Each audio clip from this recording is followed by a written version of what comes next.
Persicaria hydropiper, a common plant with a peppery punch.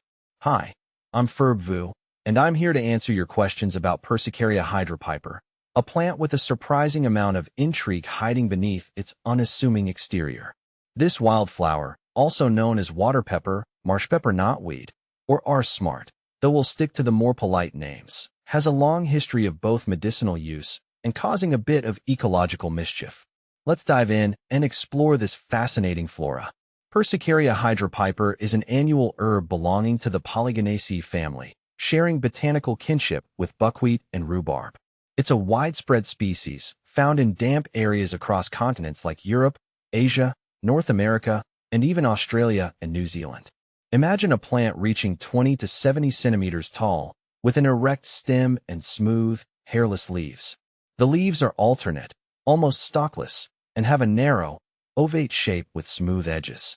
Now picture tiny, white or pink flowers clustered in slender spikes at the top of the stem. That's Persicaria hydropiper in a nutshell. Is Persicaria hydropiper a weed? This is a tricky question. Persicaria hydropiper thrives in disturbed wetlands and prefers moist, nutrient-rich soils. While it can grow abundantly in certain areas, displacing native flora, its invasive nature depends on the specific environment. In some cases, it might be considered a weed, particularly in carefully managed gardens or natural habitats where it disrupts the ecological balance. However, it can also play a role in preventing soil erosion in disturbed areas and providing food for some insects. Can you eat Persicaria hydropiper? This is where things get interesting. Yes, Persicaria hydropiper is technically edible. However, its defining characteristic, the one that earned it the nickname water pepper, is its strong, peppery taste. This comes from a compound called piperine, the same one that gives black pepper its kick. While some people might find the peppery flavor intriguing, it's definitely not for the faint of heart. Consuming large quantities can irritate the mouth and stomach, so proceed with caution if you're curious enough to try it. Medicinal uses of Persicaria hydropiper. Traditionally, Persicaria hydropiper has been used in various cultures for its medicinal properties. It's important to remember that I cannot provide medical advice. However, some historical uses include treating wounds, diarrhea, and inflammation. Important disclaimer: always consult with a qualified healthcare professional before using any herbal remedy, including Persicaria hydropiper. Self-treating can be dangerous, and this plant may interact with medications or have side effects. Polygonum hydropiper versus dotted smartweed, Persicaria punctata.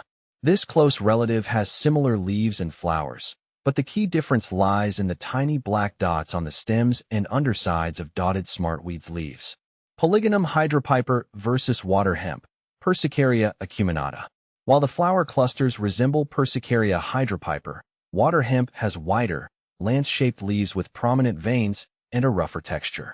Polygonum hydropiper versus Persicaria pennsylvanica. I've found Polygonum hydropiper to be a bit more aggressive in my garden compared to Persicaria pennsylvanica, which has been a more manageable and subtle ground cover for me. While Polygonum hydropiper spreads quickly and can be a bit overwhelming, Persicaria pennsylvanica seems to offer a more controlled growth with less maintenance required. Conclusion: Persicaria hydropiper, more than just a peppery weed.